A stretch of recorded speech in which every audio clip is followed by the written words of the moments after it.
The farmer went around the farm doing his usual odd jobs. He swept up the barn, checked on the chickens, then went out to the field to round up the cattle.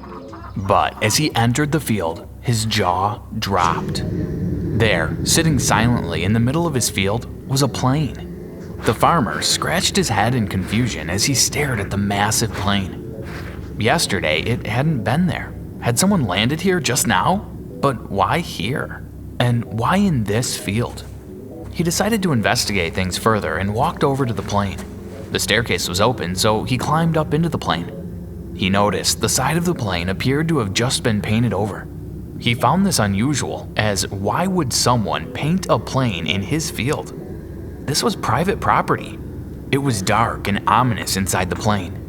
He stepped in and looked around. Then he screamed. In each seat was a passenger, and all of them were dead. Welcome back to SCP Exposed. Today we bring you a safe class object, SCP-787. The plane is a Boeing 747-200 airliner of unknown manufacturing date and source. The exterior of the plane has been painted over, including all passenger windows. The paint was wet upon recovery, drying soon after. The mechanical components of the plane are all undamaged and functional and show no signs of use. Non-mechanical components of SCP-787, including carpeting, upholstery, and luggage, are in an advanced state of decay. The pilot and co-pilot seats have been removed, replaced with two piles of computer components arranged in the shape of chairs. SCP-787 was initially discovered in a field near Bremerton, Washington in June 1987. Investigations into the surrounding area confirmed no eyewitness accounts of the plane having landed there or of the plane being transported to the field. The plane is currently contained within Hangar 4 on Foundation Site 53. Security cameras and sound recording equipment are to be stationed in the cockpit, passenger area, and baggage hold of SCP-787 to record any anomalous events. In the event of any anomalous activity within the plane, access to the interior of the plane is to be prohibited for a minimum of 72 hours. SCP-787 contains the bodies of 515 deceased individuals. The cause of death varies among specimens, with causes including strangulation, loss of blood, drowning, starvation, bullet wounds, stab wounds, and blunt force trauma. Despite these different causes of death, the specimens have been found with similar forms of mutilations, including removal of the tongue, 23 instances, scalping, 73 instances, carving of Cyrillic letters into the left palm, 230 instances, with no pattern found, and removal of fingertips, 498 instances. All specimens are in advanced stages of decay, but have shown no signs of decaying further. They appear almost frozen in state. Visual apparitions, or unexplained noises, will spontaneously manifest within SCP-787. These incidents have not occurred when the plane is occupied by Foundation personnel. Attempts to enter the plane after these events will result in individuals being violently forced away from the plane by some unknown presence, accompanied by severe organ damage and internal bleeding. The period this secondary effect remains varies, but has not lasted longer than 72 hours. The following is a list of anomalous events that have taken place inside SCP-787. August 1st, 1988. The sound of pounding against doors and windows on the left side of the plane could be heard, lasting 7 minutes and 15 seconds. Interior cameras picked up no movement during this period. February 22nd, 1997. A male voice was heard in the forward men's wash closet, repeating the phrase, "Philosophers always run from the advanced thickening treatment," 5 times. October 6th, 2003. The in-flight movie activated, displaying a repeating series of 7 black and white still images of a deceased male human, accompanied by a female voice reading a vacuum cleaner manual in Czech. This lasted for 43 minutes. December 27th, 2009. The fasten seatbelt sign flickered on and off for 3 hours and 41 minutes, accompanied by a repeated loop of the first 15 seconds of White Rabbit by Jefferson Airplane played over the speaker system. This is the longest recorded anomalous event within SCP-787. July 30th, 2011. An indistinct humanoid figure manifested in the aisle next to CH-43 and removed the emergency air supply. The figure placed the breathing mask on and stood still for 2 minutes and 15 seconds before removing the mask and walking out of frame. Figure did not appear on any other cameras. January 15, 2013. A manifestation of an indistinct humanoid figure approximately 1 meter in height occurred.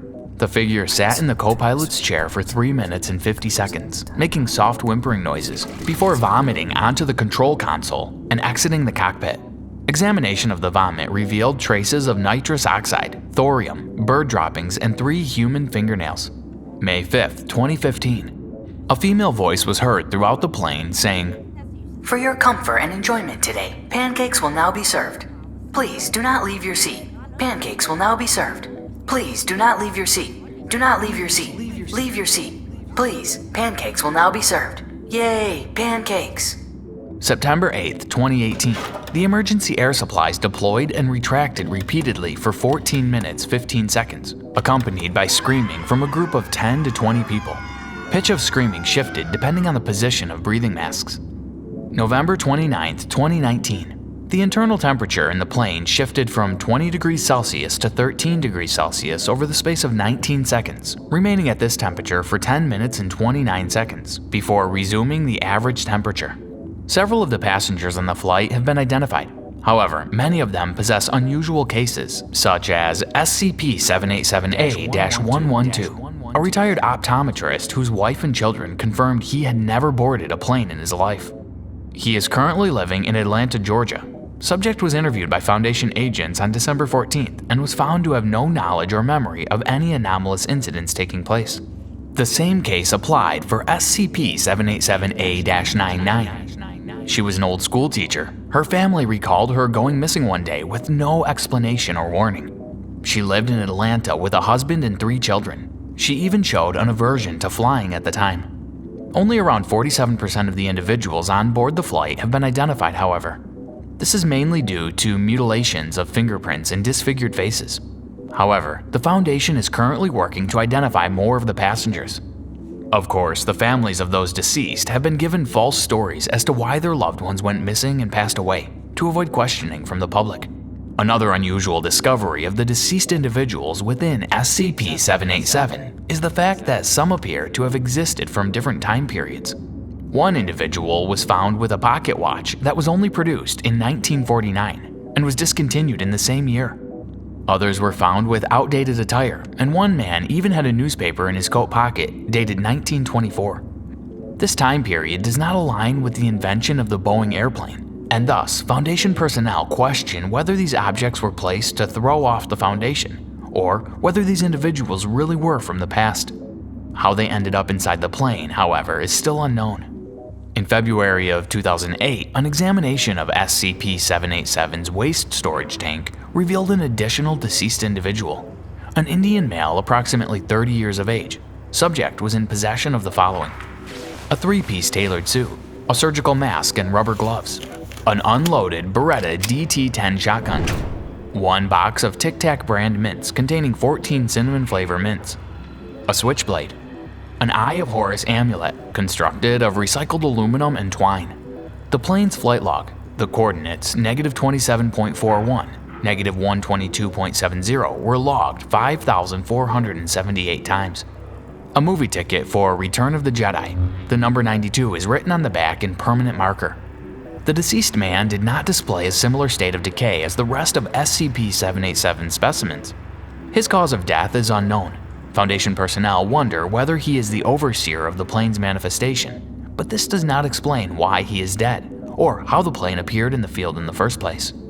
O5 personnel have encouraged Foundation members to offer any theories as to how SCP-787 appeared.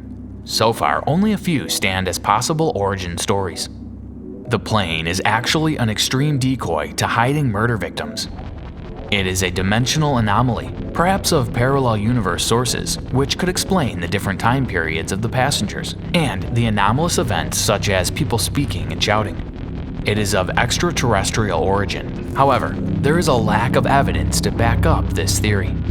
What did you think of that SCP case? Do you have any of your own theories as to how and why SCP-787 came into existence? Comment your thoughts below and be sure to subscribe to our channel so we can keep making SCP videos for you to enjoy.